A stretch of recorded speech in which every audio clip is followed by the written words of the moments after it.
Welcome everyone to the Phoenix Report. I am Jack Connor, and we are back with another review, another MCU movie review.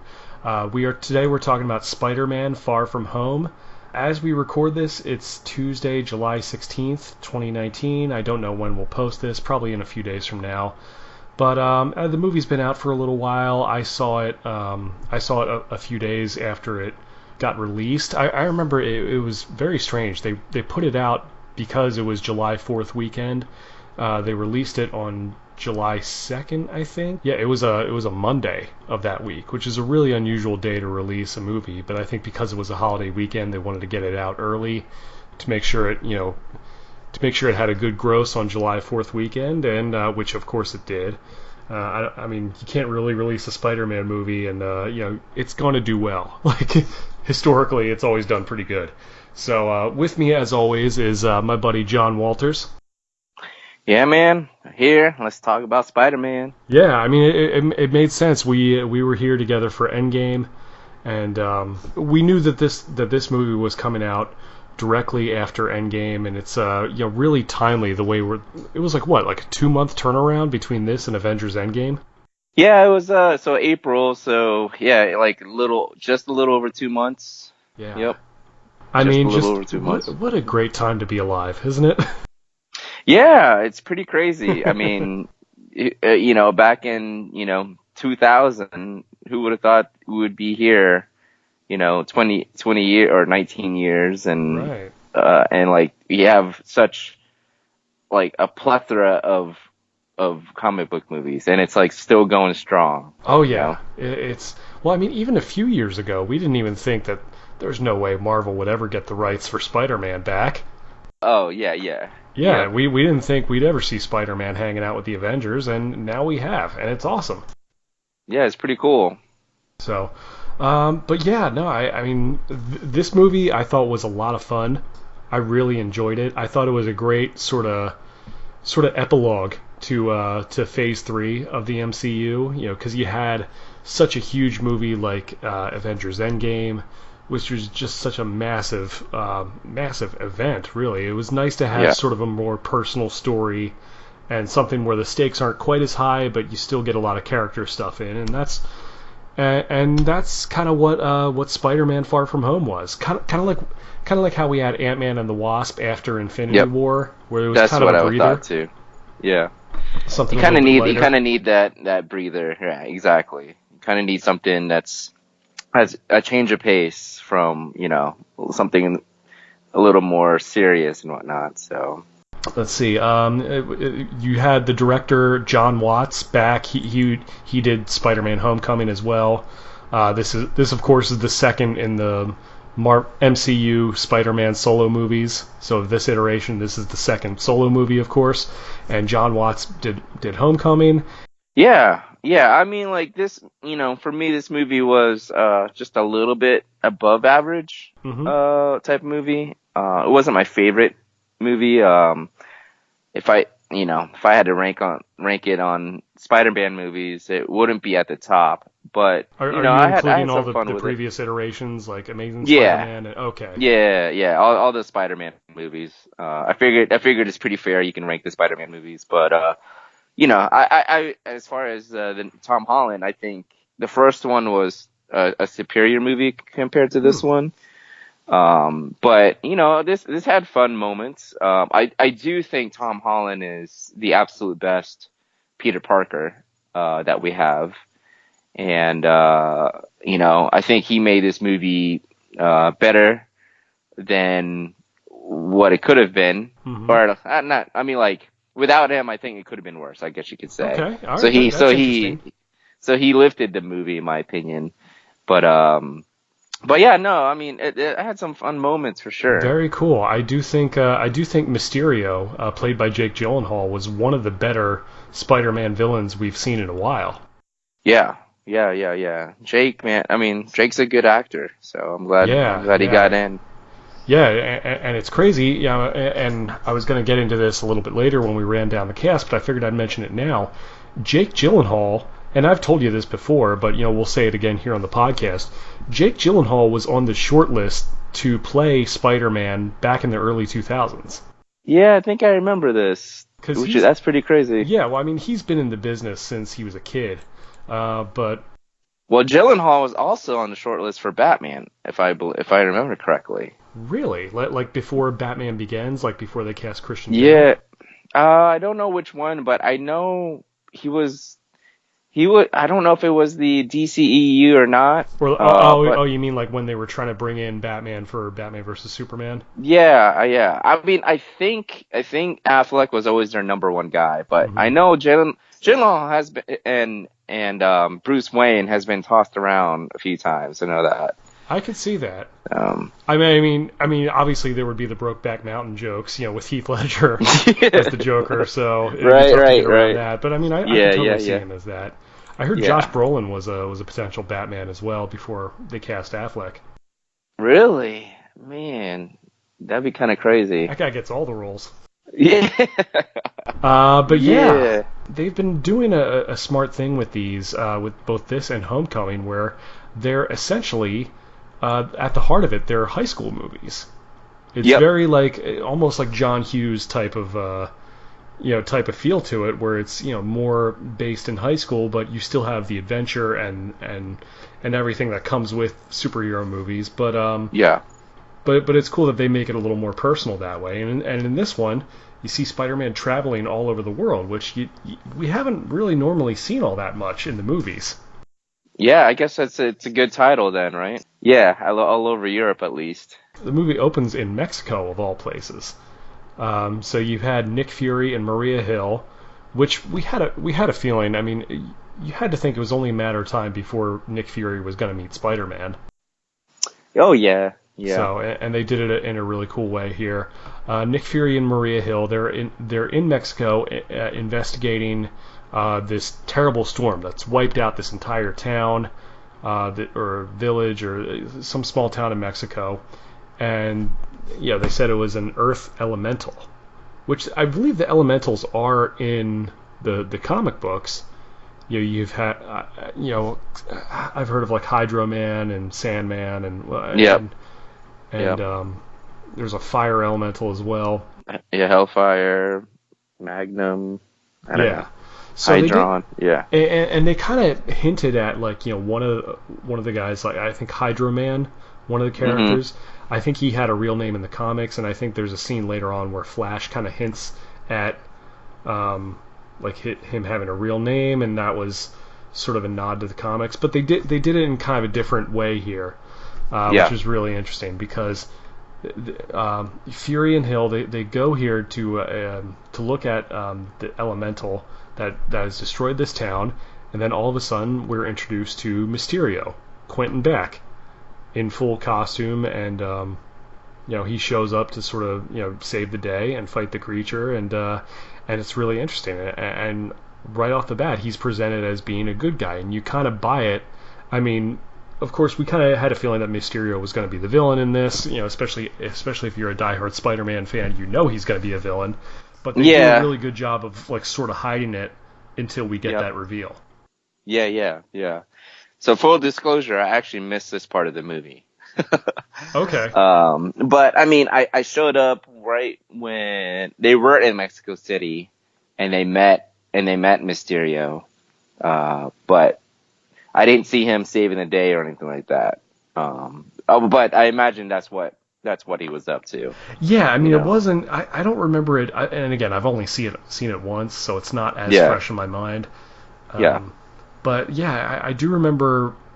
It wasn't like a big long action sequence, but they did imply that he showed up and stopped whatever was about to happen, and kind of gaining Fury and yeah. Hill's trust That's in the he needed process. a way in. Yeah, to into Nick Fury, because I don't know if Fury is still working for Shield or what his deal is, but he's whatever Fury's organization They is. they don't ever really say, like, they just kind of they've glossed over that whole thing. Well, I mean, I think they might have addressed that in the Agents of Shield TV show, which I think is done now. Yeah. So, What um, it like as far as like still like an organization that is, it's hard to tell. you know. So, but well, my question is, I think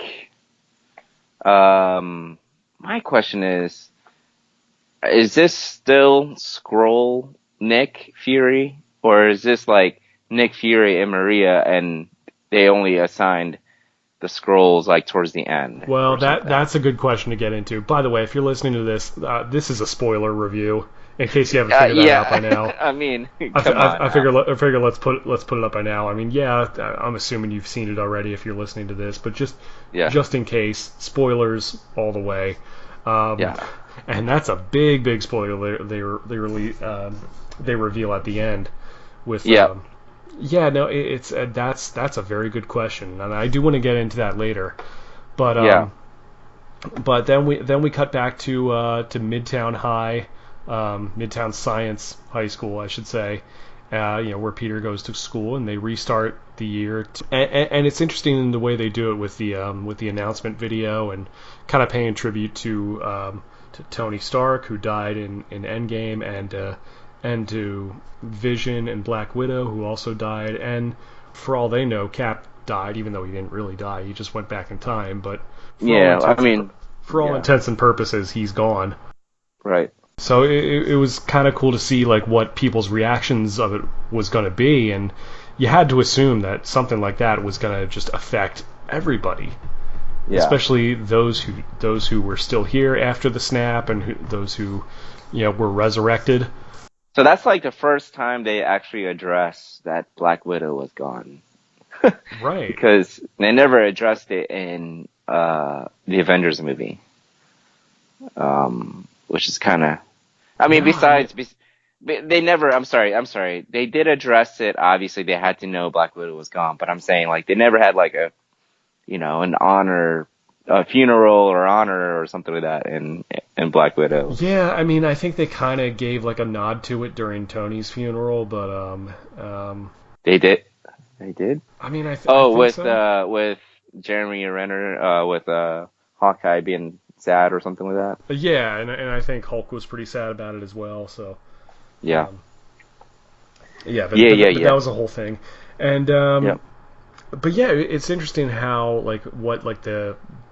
the response to the snap would be, and it's kind of cute how they called it the blip. The blip. Because again, they weren't there during the thing. They didn't see Thanos snap his fingers, so they wouldn't have known to call it the snap. So obviously they would have figured something to call it. So the blip was that was kind of a cute way to refer to it as. Yeah. But the blip. But the scene with like the basketball team and the marching band in the same place, that was pretty funny. I don't even remember that. Well, they were showing a video clip of 5 years after after people got snapped away, how when they came back, all of a sudden it was like the marching band literally being run into by the basketball team. Right. Yeah. Which is crazy to think about, because I'm like, oh man, what if people were like on life support or like in airplanes when this happened? Like they're all dead when they come back. Yeah. That's terrifying. Yeah, that's a classic Rapture. The Rapture exactly. Questions, like what happens about people in planes and whatnot. That's straight out of the Rapture. So it's Yep. So yeah, but at least this was kind of a lighthearted way to refer to it as, and you'd have like kids who were older that were younger before. Or I love the my younger brother is now older or something like that. Right. It's like I don't get it. Mm-hmm. I thought that was pretty funny. Yeah, so they kind of address the blip, and everyone's trying to sort of get back to their lives and get back to whatever counts as normal in their world, really. And obviously Peter is constantly reminded of Tony's death. He always sees murals of Iron Man, and he's constantly reminded of it, and he feels this enormous pressure to be the next Iron Man, which I had always kind of predicted. A few years ago, before Infinity War, I remember, and I think we had talked about this. I had a feeling that like after Infinity War, that Spider-Man would have a much more important role in the Marvel universe going forward. Well, of course. Look, he's Marvel's crown jewel. I mean, he is. Yeah. He's like true. He is their biggest character. I mean, as big as Iron Man is, he's an icon. Right. Spider-Man is. Right. Everyone knows Spider-Man. So you would assume Yep. like maybe one day you'd see him leading like a new generation of heroes, and well, I mean, we're not there yet. He's still very young in this one, but like it reminded me of this cartoon show that came out a couple years ago, Ultimate Spider-Man. And in that show, it was like Nick Fury recruited Peter to like lead this young team of heroes, including Iron Fist and Nova and a couple other people. I think I do remember that. I never watched it though. Yeah, I mean, I'd seen clips of it. It was a good show, but yeah, so it was kind of cool how at the end of Homecoming, Aunt May finds out that Peter is Spider-Man.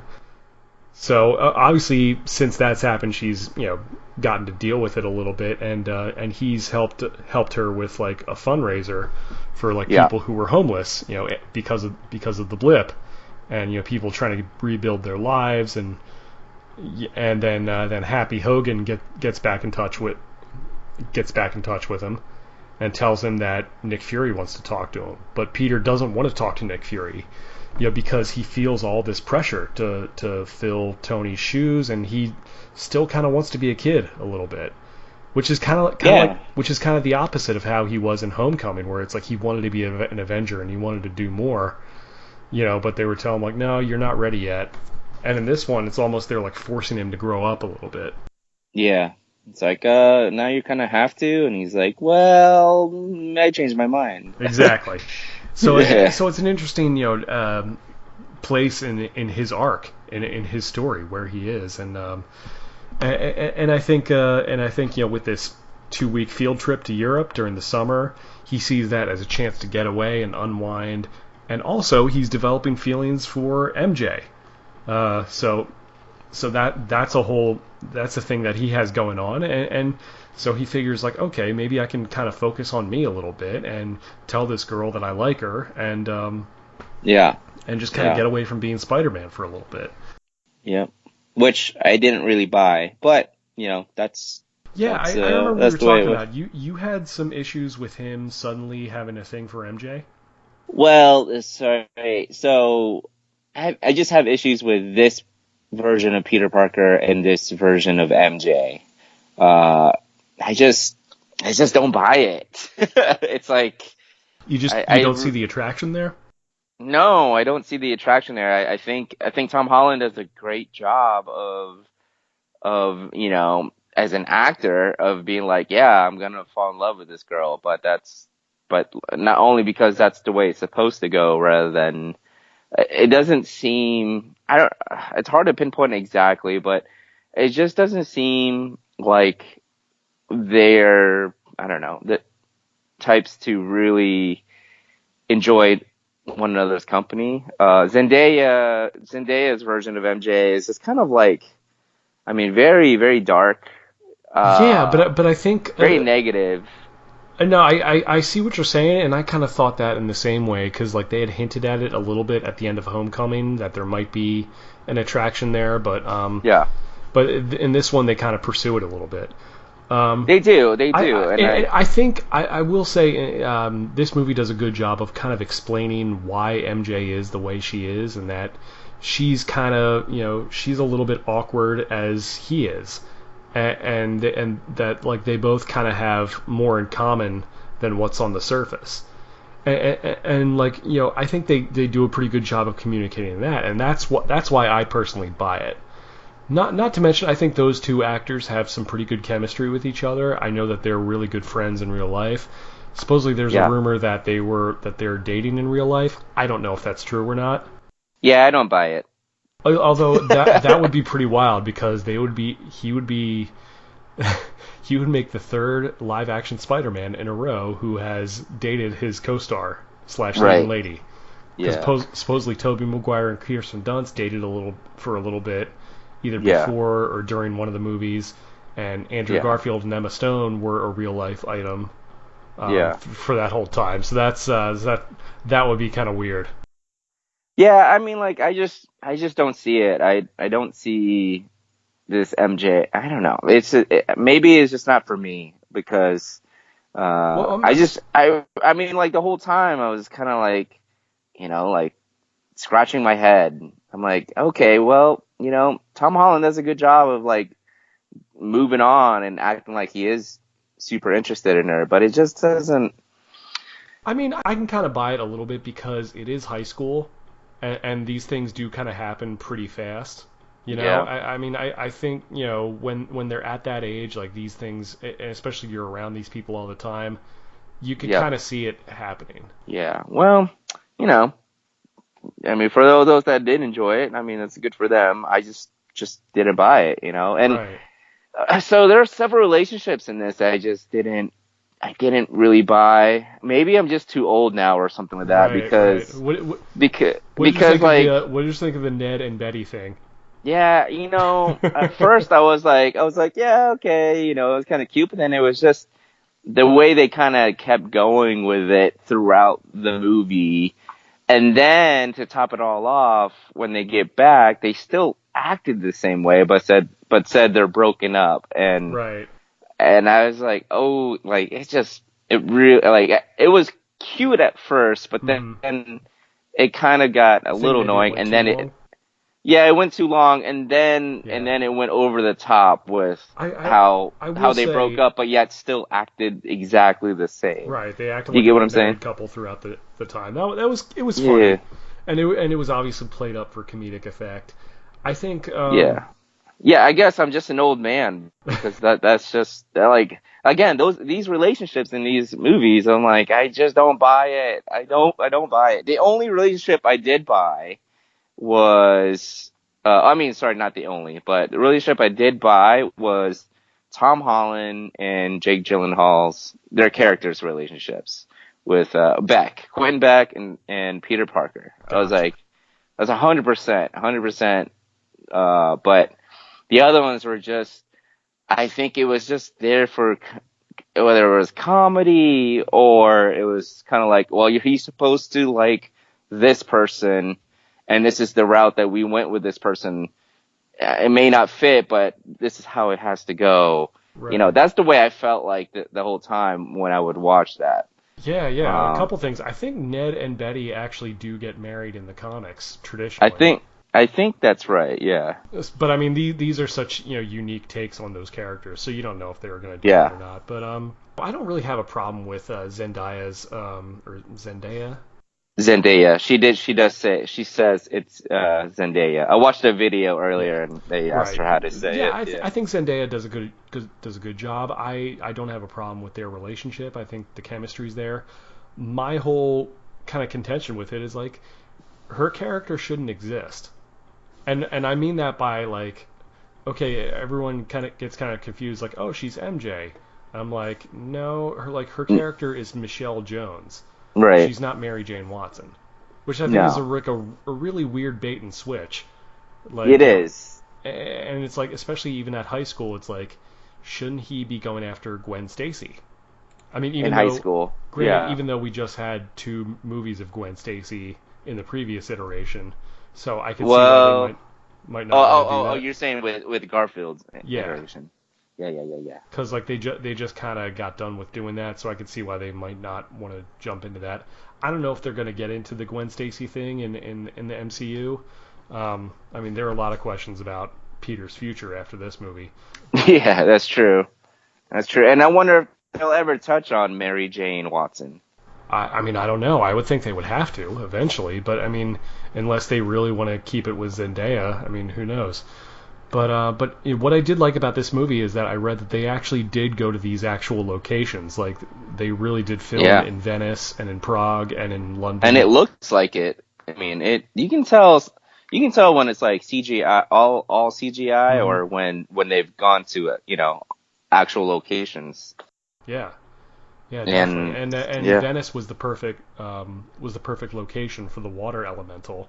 yep, So I yep, mean that made perfect sense. You see Mysterio finally meet Peter yeah, and Nick Fury. Get there's that great shot in the trailer where he's in Peter's hotel room and he tranks Ned right yeah, there. yeah, yeah, yeah, yeah, yeah. That was good. And again, like, is this the real? I think I get frustrated with it because is this the real? Nick Fury. Nick Fury, or is it not? Talos, the Skrull? Right, right. I don't know. And there are a couple of videos on that about when exactly Fury went to space and got replaced. Yeah. My theory personally is that Nick Fury was there up until after Endgame. I feel like because at Tony Stark's funeral you saw him kind of go off with Captain Marvel. Okay, so you're saying in this whole movie was Talos? You're saying? Yes. I think in this whole movie, Talos was posing as Fury, and his wife was posing as Maria Hill. Okay. Now, I mean, again, this is after just one viewing, so I would have to go back and kind of dissect that a little bit. But like you could kind of tell that things were just a tiny bit off. Wait, you can?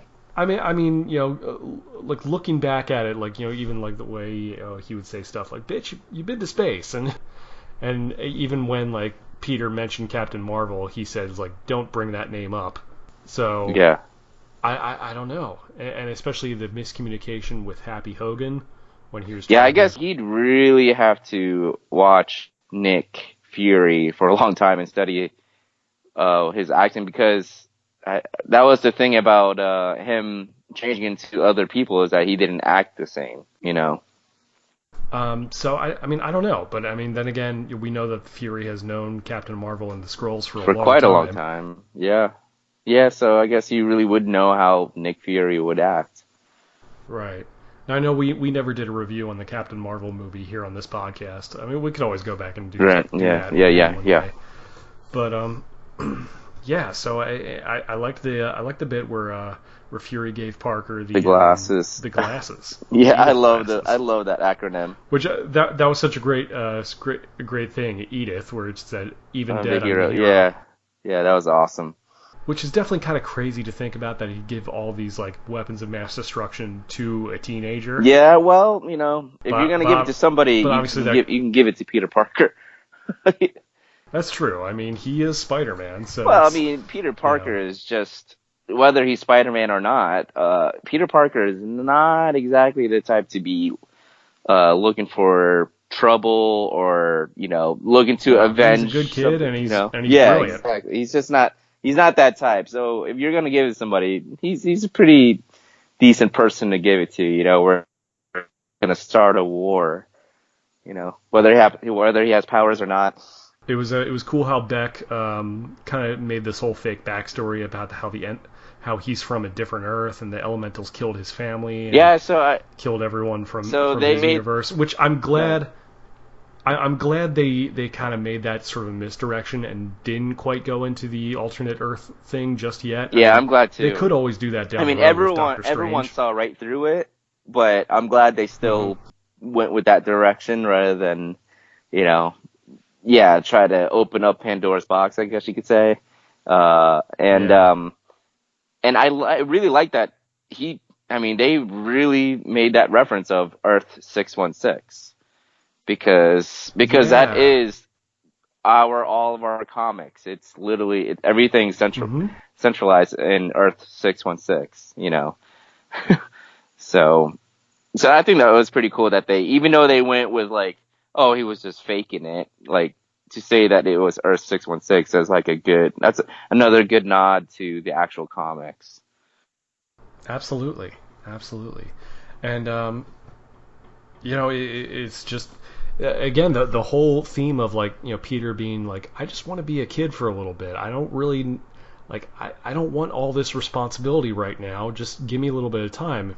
But there's this serious threat out there, supposedly with the Elementals, and just even the relationship between, like you mentioned, with Quentin Beck and Peter Parker, like it's really convincing at first, and it just goes to show you what a sociopath this guy is, that he's that good of a liar, that he could get, that he can get Peter. So here's my thing about that is, did he know that Peter Parker was going to get the glasses? I think he probably suspected something because, he knew that he was Tony Stark's protege, and this whole thing was, and his whole deal was like try and get revenge on, Tony Stark, or at least like, I mean, revenge in the sense that Tony's dead already, but at least kind of that was his whole thing. His whole team was disgruntled Stark employees, which was just it's such a brilliant reveal how they did that, and how it's like Mysterio was an entire team of people with a screenwriter and a weapons expert, and you had callbacks to the first Iron Man movie where you had that one guy that Obadiah Stane yelled at, played by Peter Billingsley. Yeah. I think I would. I mean, I like that whole idea. Of course, I like the callbacks of these are just Stark employees that were kind of laid off, and now they're not too happy about that. But yeah, like they had a reference to the simulator thing in Civil War. Barf. Yep, I thought that was awesome. By the way, I thought that was awesome. And that was cool. That was a cool. But reveal, I think I would have bought it more if we didn't meet Beck until like Peter had already gotten the glasses.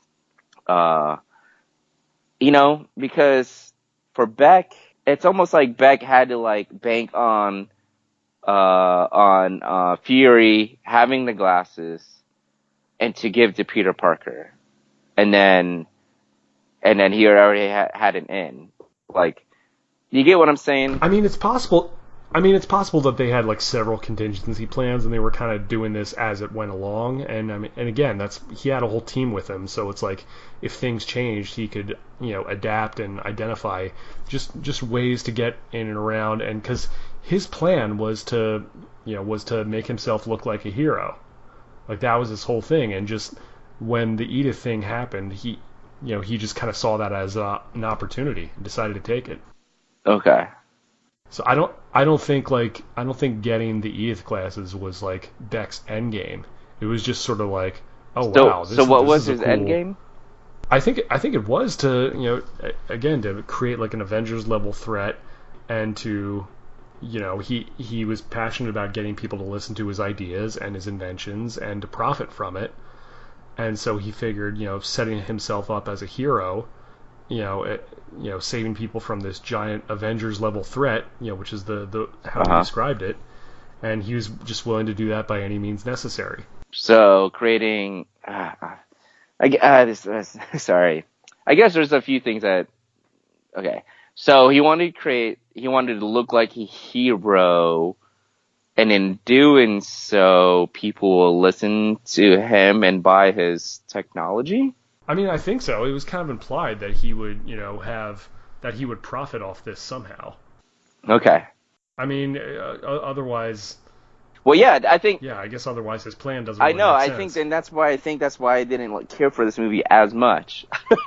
I mean, like I had fun. You think fun. Maybe they just didn't quite communicate? that as well? Yeah. Exactly. I mean, there's a few things where I was like, again, that was one of those things where he went after the Edith glasses. So maybe that was just more of this was convenient that he has glasses that are somehow really connected to us. But at the same time, I didn't exactly know why he was trying to create this big event of like, oh, look, everybody, look, I saved the day. Now what? You're just considered a hero. Like, but what was his end game as a bad guy, as a villain? I mean, it must have been financial gain of some sort. Yeah, I guess it wasn't. See, I mean, I don't know. Or using his technology. I mean, I think just the Edith thing happened. I doubt his entire plan banked on that. I think it was just one of those things where he saw an opportunity and he took it. Yeah. I mean, like as far as the action scenes, it was cool. Oh my gosh, that sequence of like the illusion where he had Peter in this dream sequence just totally messed with his mind. So like that whole thing, that reminded me of like that's what I thought like maybe Doctor Strange. It would be like with Doctor Strange. Yes. It was really trippy. That was trippy for sure. That's what I was picturing with Doctor Strange. Yeah. So much so that it completely messed with Peter's mind, and he was like, even after it was like, is this real? Are you real? And talking to Happy. And it was hard to trust his Peter tingle, Right. Oh yeah, that thing. That was hilarious. I remember seeing like that in a preview. Oh, did you? It's like, wow, did they really make a dick joke in the middle of a Spider-Man movie? Right? Yeah, I tried to limit myself course. on the previews. I was like, they were coming out with so many that I had to try and limit myself. Yeah. So they revealed that in the trailer. Well, I think it was like a Facebook Oh, it was a ad Facebook where ad. they That's saw him. funny. And he's like, please stop calling it Peter Tingle, May. Oh gosh. I'm sure they cracked up a lot on that scene. Oh my God, yeah. Yeah. But it was cool. Like the first time they've actually used the spider sense in this iteration. Was it? So, yeah, because I don't think he used that in Homecoming, did he? I mean, they used it in they used it in Avengers, Homecoming, but Infinity War. did they in? Yeah, that's right. When the ship came down, when his hair like went up, so his spider sense like made him wake up and whatnot. But yeah, I don't remember if they did it in Homecoming or not. I love the black suit he had. Yeah, night monkey. The night monkey suit. That was great. I love that. He's like trying to explain. It's like, Night Monkey, come save us. He's like, what? Who are you talking to? And he's trying to explain to Zendaya. I mean, to MJ, like, no. It was Night Monkey. It's like with the same webbing. Maybe he's a spider monkey. Like, dude, I started laughing. That was so hard. Great. I was laughing so hard. I kind of wish they waited until that they didn't reveal in the trailer that she suspected that he was Spider-Man. Did they reveal that in the trailer? In the trailer, yeah. And it's like, I kind of wish they didn't put that in the trailer because that would have been such a fun. See, this is why I avoid some of these trailers. Well, you're a smarter man than me. Well, that's not true, but no. But I just kind of fly by the seat of my pants, I guess. But that's interesting that they were revealed. I think that's like a cool little scene. That's like she's trying to like figure out if he would admit it or not, But so yeah, it was a real trippy scene with like with Spider-Man, with Quentin Beck putting all those holograms and getting in his mind. And I was like, man, is this ever gonna end? It got me. It was like Inception level. I'm telling you, that was more of like Doctor Strange, Inception, like for sure. And it got me when it looked like Fury got Beck, and I remember thinking like, oh no way it's that. Did you? It's like we've. Yeah, I mean, for a split second, I thought like, man, because I remember people were like cheering in the theaters when that happened, and I was like trying to look at my watch, and I was like, wait, there's no way. Well, I didn't think he died. I just thought like he like stunned him or something like that, But yeah, I guess if you're looking at it like, oh, this is the end of the movie, no, there's no way. There's absolutely no way. That's not how it ends. Yeah.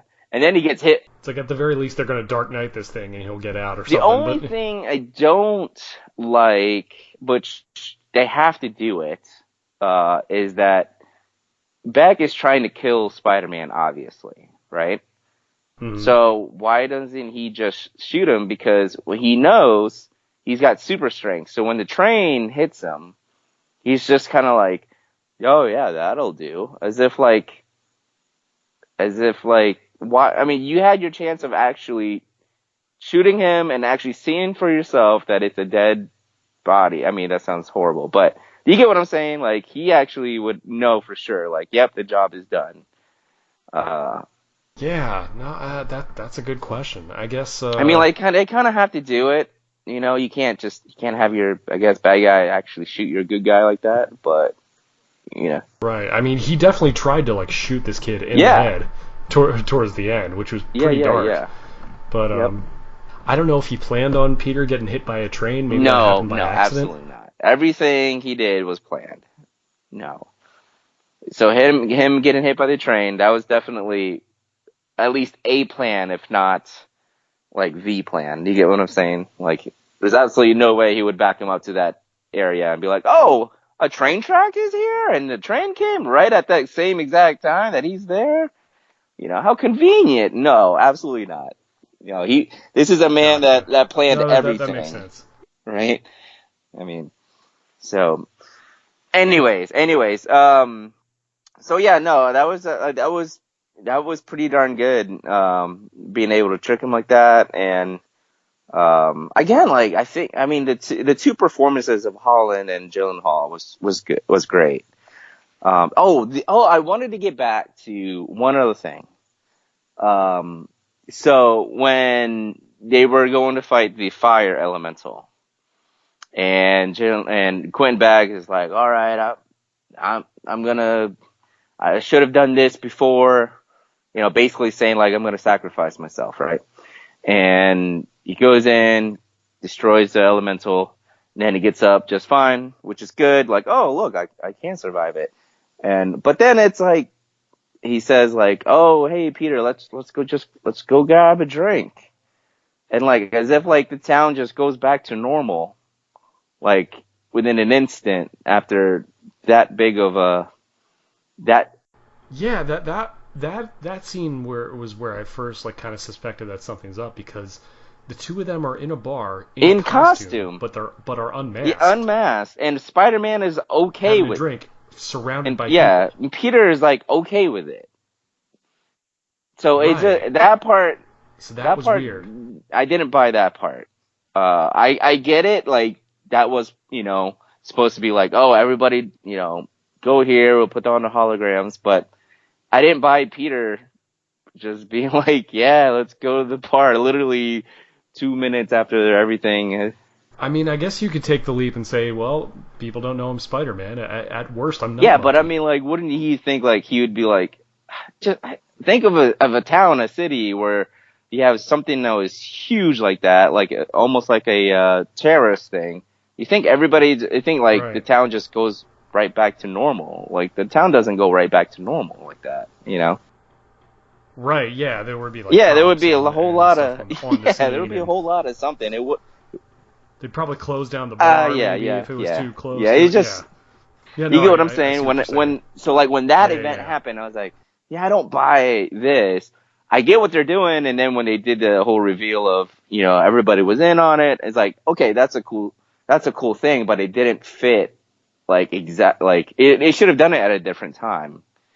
Um, maybe they ran out You of know, time. They had to like push the narrative, stuff for that, but it didn't flow well for me on that with that.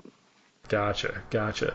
I don't think that Mysterio wanted to kill Peter No. until Peter found out was Yep. onto his plan. Yep. I think Beck actually grew to like Peter. Yeah, I think part of that Yeah, was I do genuine. too. I really do. And I think he was just like, like, you forced me to have to do this. That's not what he wanted. Well, that was probably why he didn't want to kill him at first, because he hit by the train and all that. But then he found out that he was more of a Yep. threat, especially with when he got back together with Happy and got all the Stark tech. Which that was a great scene of him in the Yeah. plane with Happy talking Yeah, about yeah. Tony, and and it's so great because Jon Favreau directed the first two Yeah. Iron Man movies. Like he kind of helped kickstart this Wait, whole did he thing direct the along second with movie Kevin too? Feige. Yeah, he directed the first two Iron Okay. Man movies. I knew he directed the first one for sure. For sure. hmm And so it's cool to have him back and to play such a big role in this, and to have him play Back in Black while Peter's designing the new suit, just kind of like the way Tony used to do that. Yeah, that was a good And callback. Uh, and I even laughed at the sign. It's like, oh, I love Led yeah. Zeppelin. Yeah. I mean, as a rock fan, that disappointed me a little bit. It's like, come on, Spidey, I you don't know the I difference love between those two. Happy's look on that when he said that too. It was like, are you kidding me? I'm like, oh well. Oh Yeah, well. which basically would have been my look had I been in that room. Like, come on, Pete, what are you doing? It's like you're hanging out with Zendaya Yeah. too much. Yeah. No, but that was cool how he built that new suit, which kind of looked like that PlayStation 4 game, the PS4 Spider-Man game that came out a year or Okay, two I don't ago. remember that one. I mean, like, I haven't played consoles in a long time, so. Me neither. I'm not a gamer, so Were you I ever a mean, gamer? there are a lot of people. Well, I mean, when I was younger Yeah, a yeah. little bit, but I've never been like diehard Yeah. gamer or anything like that. But that's Right, neither here right. nor there. But yeah, the new suit he created looked really cool. It was just kind of Spider-Man kind of always has a uniform look to him, but it was cool how they had a little more I blue like in that this it one. went back to the fabrics. It's not Iron Yeah, Spider. you know. Right, which they did have that in the beginning, but like he kind of left that at Yeah, home. yeah, And of course he'll have that in the future to I'm use, I'm sure. sure. Yeah. Yeah, I mean I dig the Iron Spider stuff, but like sometimes like the I, classic th- I Spider-Man look to is me, always like good. he doesn't need to be Iron Spider, you know? Like he needs to be Right. his own thing, you know? I mean, he's already got I Yeah. mean, both movies have really revolved around like Stark Tech with Spider-Man, you know? Tech. And Yeah, which is yeah, cool. but I mean, like, but I feel like he needs to have his own thing. This is my own thing, you know. Like, he needs to have his Yeah, thing, yeah, and no, I I'm got just it. glad it kind of went back to that, you know. Hmm. They didn't ignore the Stark Tech. In fact, he used Stark Tech to make this new one. But, you know, Hmm. I did like the web wings that he yep, had. Having those back again when he yeah, glided into yeah, that was a London. cool shot. That was a cool shot. And just the way they used the Mysterio technology, where it was like he was in a motion capture suit, and they used drones, but they used that to hide like real weapons because they had to do real Yep, damage in order to make it look right. convincing.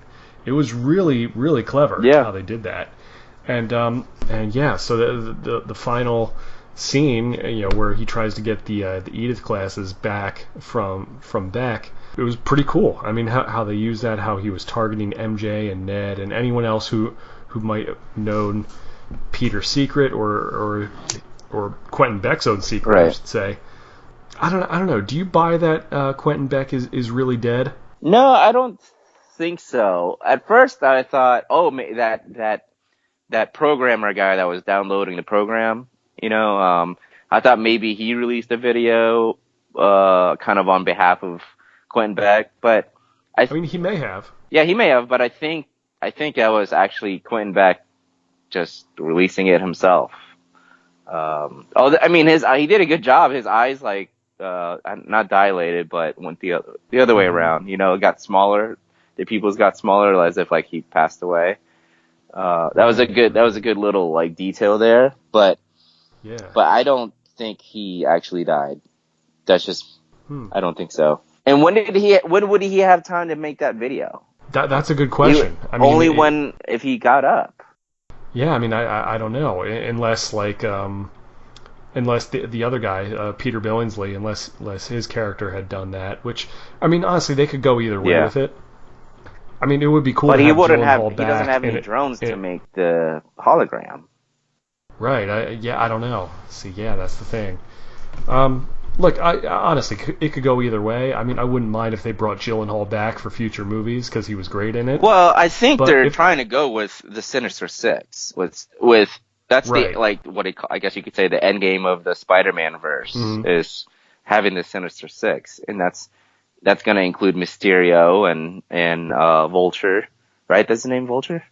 yeah, Yeah, Vulture and Scorpion and yeah. I would imagine that's the actual end game. That's where they're going with Spider-Man. yeah, they might do that. I mean, they've been wanting to do that since the Andrew Garfield Right, movies. right. You know, those movies didn't get to it, but they might In in this the one. next Spider-Man movie. Yeah.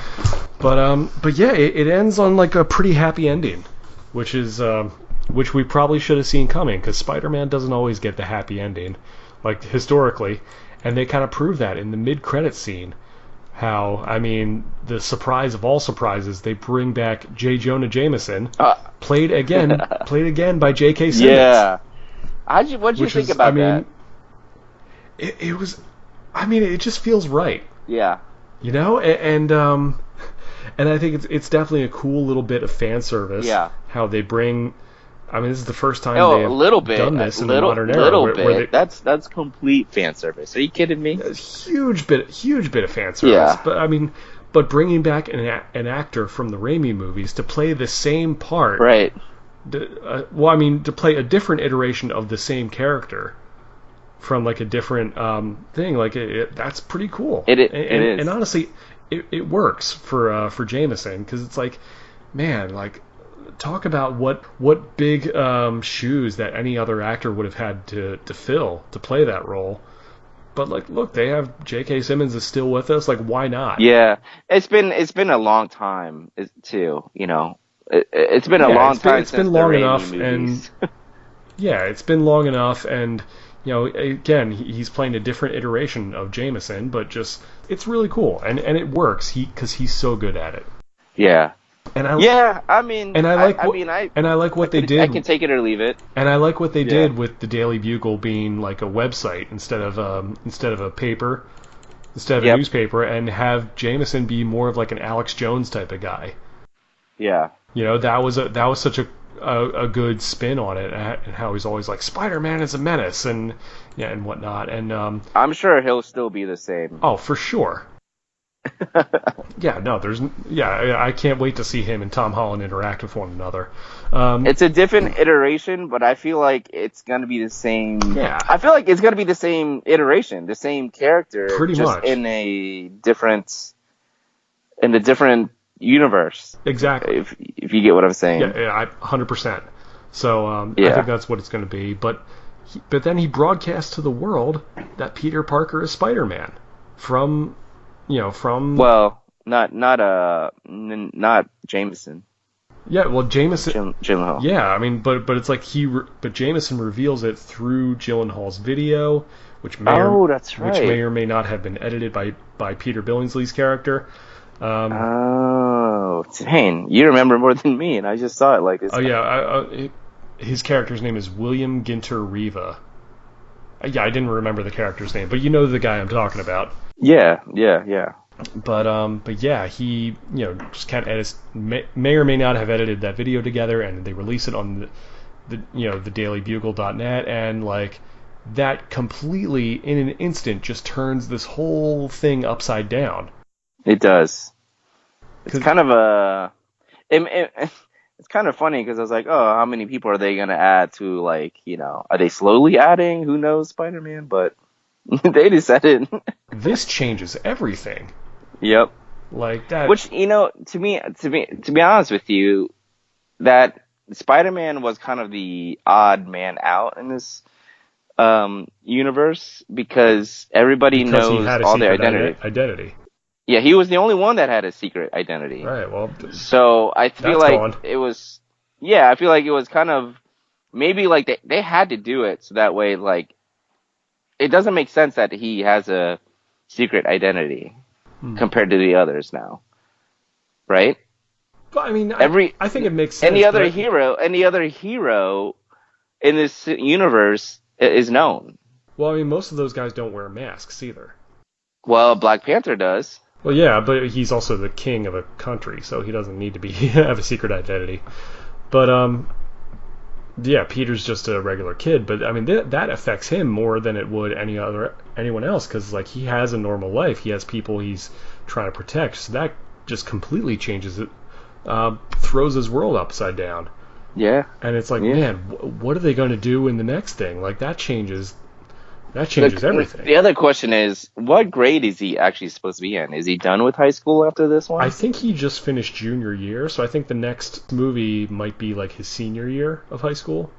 Yeah, I would hope so. Yeah. I mean, they're kind of, you don't want them to stay in high school too long, Yeah. Well, the other thing too is the way they ended it.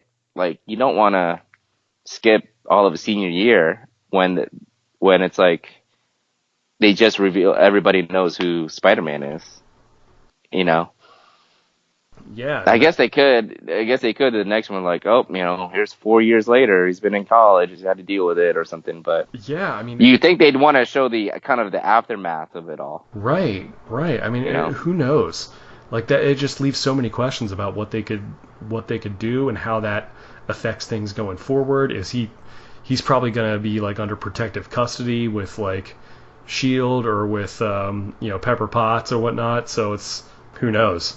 Because I remember if there is a Shield, because what is Mariah Hill and Maria, whatchamacallit, Maria. So and Fury, are they actually Shield? I don't even know, dude. Like that's just a whole thing. Because and again they reveal in the other post-credit scene that Talos and his wife have been posing as Nick Fury and Maria Hill for at least the entirety of this movie. It's my theory.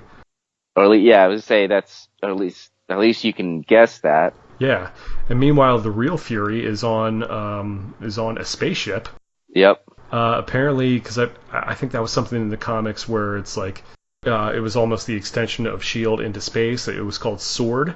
It's called Sword. Yeah, Yes. which is pretty wild to think about. Which is what Marvel in the comics Captain Marvel was a part of. Was Gotcha. Sword. And Fury was with Shield. You know, all the Earth-based heroes were Shield, and then those who are protecting Earth from outer space were Sword, which Captain Marvel was. So I don't even know if they're gonna bring that up in this one, but yeah. But yeah, he's out in space and looked like a bunch of ships, and it looked like it was an open. Was it an open bay out into like actual space, or was that a window? I mean, I figured that was just a big window. Okay. Okay, good. Because I was like, at first I thought. I don't think Nick Fury can breathe in space. But that's what I'm thinking, you know? Like, what in the world is. I don't know. But they do a few funny things in this MCU that wouldn't surprise me if they Who did knows? that. Yeah. Yeah. Well, anyways, so that's the movie. It got a thumbs up from me. I dug it. Yeah, man. Yeah, I mean, like, you know, it was above average movie for me. I had some cool action shots.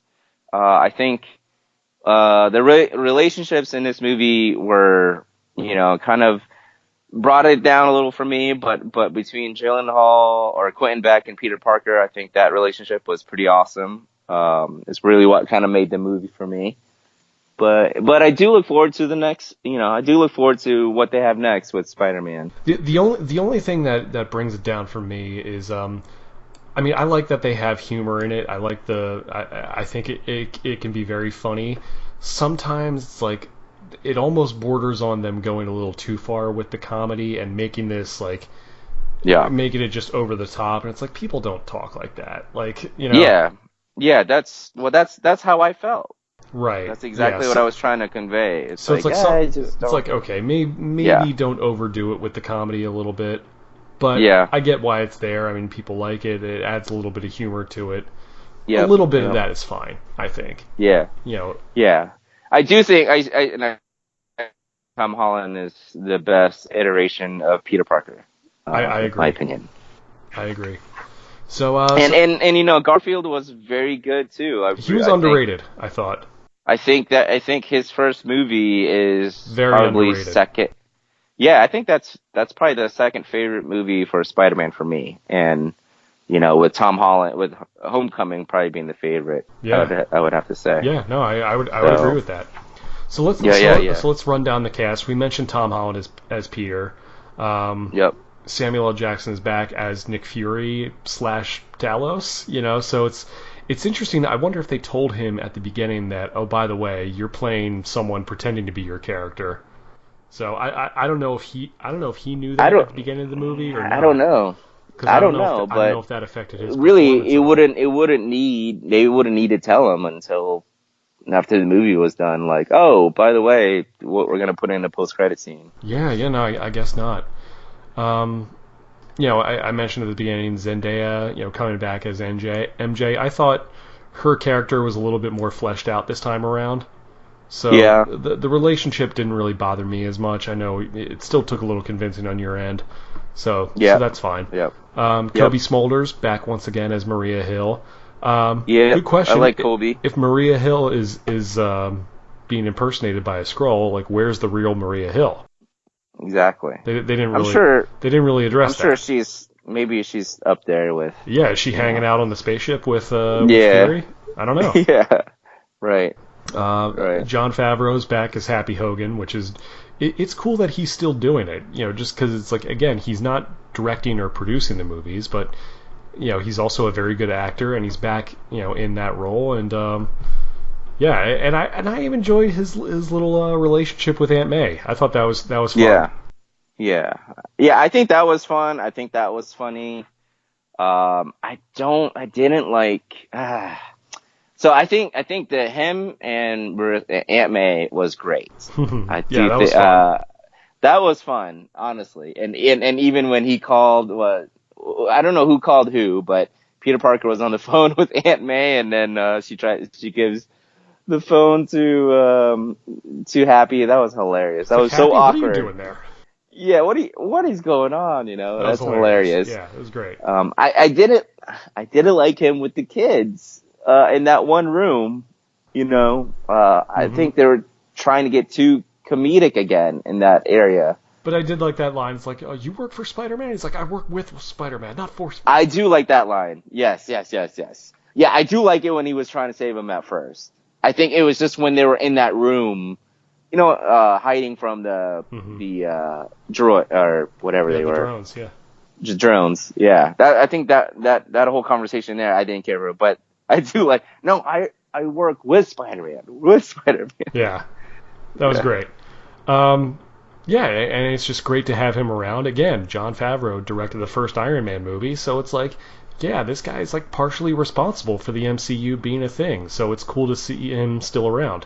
Partially, man, that guy has a huge part of the MCU, like, huge part. He's the one that batted for... You went to bat for Robert Downey Jr.? Yeah. Robert, yeah, like, if it wasn't for Happy, like, it wasn't for Favreau. Yeah. There's no way you would have gotten Downey Jr. I agree. I absolutely agree. They did not want Downey Jr. at all. Yeah. And I don't blame them for not wanting him at that time. Right, yeah. So, yeah, huge part. And then, of course, he's the one that, directed the film. He's the one that set the tone of, like, this is what it kind of will look like. I mean, him and Kevin Feige. Yeah. Right. So next they brought in, and this is his first time being in it, J.B. Smoove as Julius Dell, as one of the teachers, which was really cool. I like J.B. Smoove. He's been in a lot of things. He's a really funny comedian, and he's done a lot of voiceover work too. And he's just been in a ton of TV shows and movies over the years. But yeah, he was really funny, and he got this role because the writers and directors enjoyed him. Because he played alongside Tom Holland in an Audi commercial when they were promoting Homecoming, and that's what it took, huh? Yeah, so they liked him so much they wrote that part for him in the movie. Nice. So who's the other guy? It's Martin Starr. He was in Homecoming as well. He's in. I thought he was pretty funny. Yeah, he was pretty funny. I like even the bit where it's like, yeah, I thought my wife was blipped out. Turns out she just left me. Yeah, I know. Poor guy. Right? He's such a sad sack. Poor guy. He's also in that show Silicon Valley on HBO. Oh, okay. Martin Starr yeah. I haven't seen it. Things. I've heard some. A lot of people like that series. Yeah, and Jacob Batalon is back as Ned. And he's great. Yep. Yeah, he's everything you want him to be. I think his version of Ned. I do like him as Ned. Yeah, his version of Ned is sort of based on the character Geki from the Miles Morales comics. So he's like sort of a hybrid of Ned Leeds and again, his relationship with was it Betty? Mm-hmm. It was cute at first. And then it just kind of went downhill a little bit, but he's good. He's perfect as the comic relief. Yeah.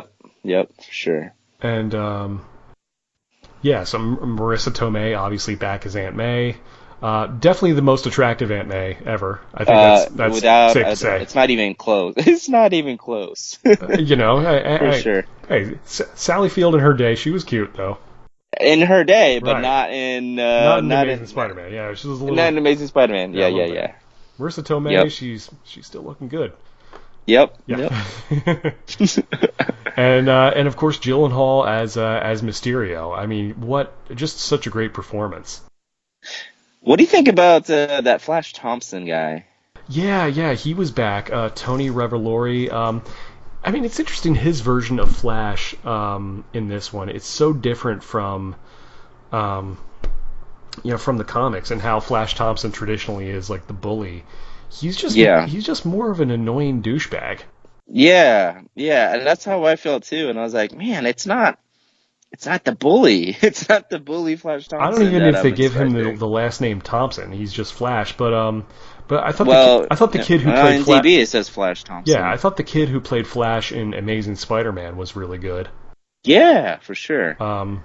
for sure. But yeah, it's always a funny dynamic where it's like he can't stand Peter Parker but loves Spider-Man. Yeah. And Yeah. What up, Wad? It's like what up, Dickwad? Yeah. That was great. I saw that in one of the trailers, and that that was like one of the first trailers they showed.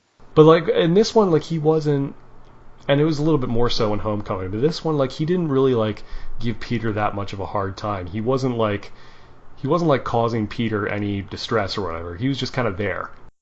Yeah. You know. But it was fine. Like he was good for a few laughs. There was like a weird like subplot at the end where it's like his mom didn't pick him up from the airport. I don't know what that was all about. Yeah, I don't know either. So I don't know if that's supposed to like lead to something down the road, or if that's just, you know, maybe he's neglected by his parents and that's maybe why he acts the way he does. Maybe that's what that was for. But I feel like there was something going on there. Yeah, I have no clue. I wish I could tell you. Yeah. No clue. Like I mentioned, Peter Billingsley was back as William Ginter Riva, who's part of the Mysterio team, and he was in the first Iron Man movie because he was a friend of Jon Favreau's. Now Peter cool. Billingsley, I don't know if you know this, but he was a child actor. He's most famous for playing Ralphie in the movie Christmas Story. What? Yeah, he was the kid from the Christmas Story. Wow. So I mean, all grown up, that's and pretty cool. And he's not really even like bald in real life. They kind of pulled, they kind of made him up to, add the mustache or whatever. But like he doesn't really look like that. But yeah, no, he was Ralphie. So that's pretty cool. And he hadn't really done a lot of like acting for a few years, and like Iron Man was kind of like one of his first like major like film roles in a long time. So, but just he was a friend of Jon Favreau's, and that's how he got it. So it was cool even seeing that clip, and I was like, man, what a great callback that is. Yep. I really like that one. I like that they retcon the whole barf scene. Yeah. And Jalen Hall is like in the back, like, oh, I can't believe he just did that to my technology. You know, yeah. Like. I laughed at that one. That was great. I thought that was good. Yeah. That was great. And of course they had Ben Mendelsohn make that a cameo as Talos. Ben Mendelsohn. He's one of those guys. He's in everything. I felt like they went a little cheap maybe on the scroll masks and whatnot. You think so? Yeah, I do. I don't know. I'd have to go back and look at it, but yeah, who knows? Oh, here's a little Easter egg. Apparently, remember the guy Dimitri who was like working for Nick Fury? Gosh, I'm sure if I saw his face, he was like the big Russian guy who was driving the bus. Yeah. Apparently, in the comics, he is the Chameleon, who's one of the supervillains. Get out. Yeah. And I think he's like the cousin or brother, or he's related to Kraven the Hunter. Ayo. Who would be a really cool villain. I really want to see that. Yeah. You could have a Kraven the Hunter either for Spider-Man or for Black Panther, in my opinion. Yeah. You know? Absolutely. I hope they bring Kraven the Hunter. Seriously. Right. Yeah, so that's it. The movie's obviously doing really well. As you'd expect. So what do you think? What do you think is next for Marvel? Well, besides Black Widow. Right. Yeah. I know. Like you talking about like your overall direction? Yeah. Or I mean, for Spider-Man, for MCU movies. I know because it says that the next movie that's on the slate is the Black Widow movie, where I'm assuming that's going to be a prequel or maybe an origin movie. So I think what they're going for as far as big picture is they're gonna bring in the Eternals. I don't really know anything about them. What do you know about the Eternals? The Eternals are you're gonna have to go bigger and badder than Thanos. So the Eternals, they were a reference in the MCU in the first Guardians. They actually showed the Eternals kind of like destroying life because they were the ones who created life. Oh, interesting. Yeah, they were the ones who like. It's almost like what did they do? They like created a planet, and they would start life, and then they would come back, and they would judge whether it was deemed worthy to be kept. Like, did it evolve good enough to keep, or did they, is it not worth keeping, and they kind of like will destroy it if it's not worth keeping. And they kind of showed that in the first Guardians. So, I think that from what I have been reading, I think the Eternals is where, they're going to be going for the next big thing. But as far as Spider-Man, I do think they're trying to go for Sinister Six, which I think I'm all for that. I know. In the comic version of Civil War, Spider-Man kind of reveals his identity and then goes on to live in Avengers Tower. Yeah. Like sort of under Tony Stark's protection in that book. Yeah. So they might do something similar to that, where it's like he's, I think trying to stay off the radar or something. I think probably the biggest addition that they're actually going to do, I think they're going to hold off on X-Men for quite some time. And I think the biggest addition they're going to do is Fantastic Four. Gotcha. And Fantastic Four really does make sense if you're trying to do like an Eternals type of movie where you need another Iron Man, you know? And so Reed Richards basically like, I mean, you need that. He's one of the big brains up there, so it's I mean, again, that could be a completely different podcast, because I do have a theory on how they could bring the X-Men into it. What was your theory? So what was your theory? I don't want to get into it too long because it's too much of a tangent. But my theory is that the mutants and the X-Men have always been there. Okay. But they haven't really gone public until like post Infinity War, like until the snap, and I figured that could be like the source of conflict between Magneto and Professor X, where Magneto was like, look at all these superpowered people, why not reveal mutant kind to the world. The people are ready for it. And Professor X is like, no, they're not ready for it. And with technology like Cerebro, they could keep off the radar of a lot of people. Yeah. So, I mean, and do you picture an older Magneto and Professor X like they have been? I mean, probably like maybe in their 60s by this point. Okay, So not like World War II old. You don't have to go back that far. I mean, so Magneto have World War II roots. I mean, you could, but you don't necessarily have to go about it that way. Yeah. I think I remember talking to you about this before, because I said I want like a younger Professor X and Magneto. I want like a Taron Egerton Professor X or Magneto. That might be a little too young. I think. No, I mean, why not? Like, why don't you start it off now, where they're starting to create their powers now? It could be because of the Infinity Stones. It's kind of like, I don't know, push the envelope of mutants or people and mutants. I mean, maybe that's always possible. But yeah. As far as future Spider-Man movies, Sinister Six, that would be awesome. It would be cool to finally bring in characters like, Harry Osborn and Oscorp and stuff like that, which I know they've done a million times before. I will say, it's been nice to not have the whole Osborn thing. I really like that they haven't done that. Right. Because that's why we always had that. So, yeah, no, I like the. I'm sure to imagine they eventually. I would imagine.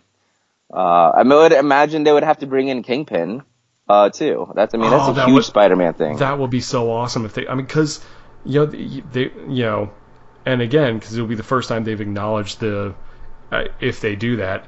But it's like Vincent D'Onofrio was so awesome as Kingpin on the Daredevil series. Well, yeah, and that's if they go with that route, right? Right. Which, I mean, in my mind, there's no reason not to. But I mean, they might not want to.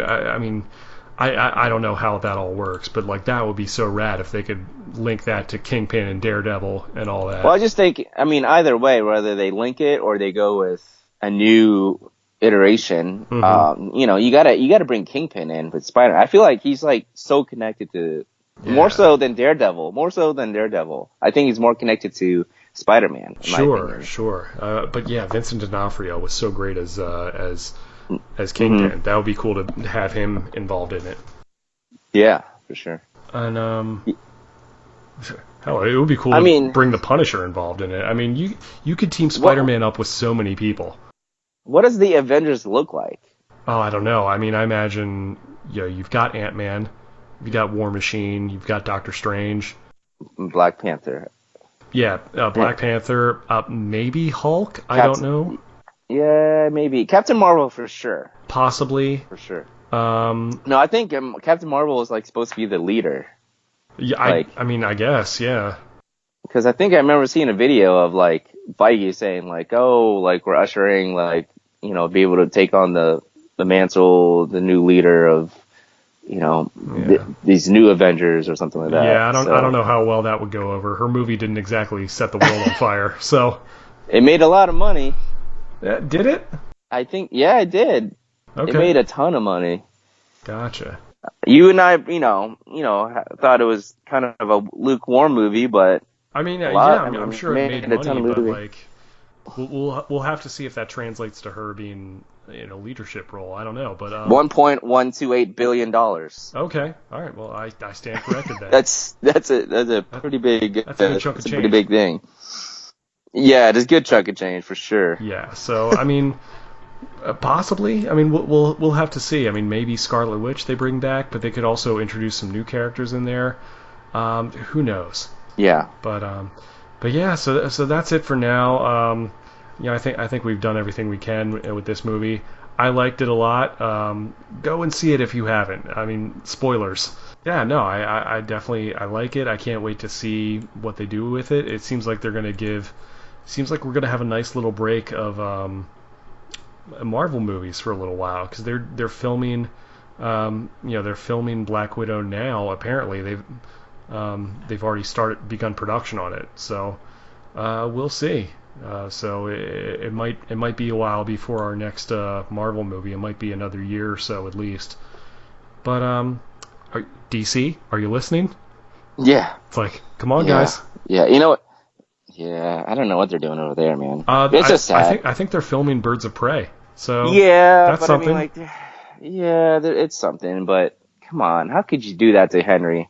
Right? How could you do that? Like, yeah, that's kind of ridiculous that we don't have a Man of Steel 2 yet.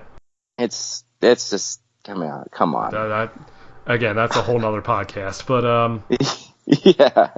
But yeah, man, John, do you have anything to promote? Anything you want to plug for now, or do you want to just sign off here?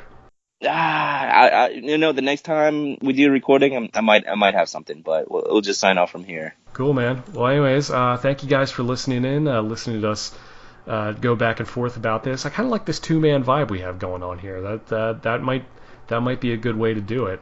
Well, yeah. I mean, start out like this, I guess, maybe. Yeah. I mean, who knows? We're trying it out, but yeah. But I like it so far. Thank you guys for listening. Thanks for having me. Listening, as always. Yeah, John, of course. Welcome anytime. You can follow me on Twitter at JackXConnor. Like me on Facebook, facebook.com/JackConnorMusic. That's we'll have all the links there in the description. Thank you guys for listening, and make sure you subscribe. Thank you guys for listening to the Phoenix Report. For John Walters, I'm Jack Connor, and reminding you all to check your Peter Tinkle. Good night.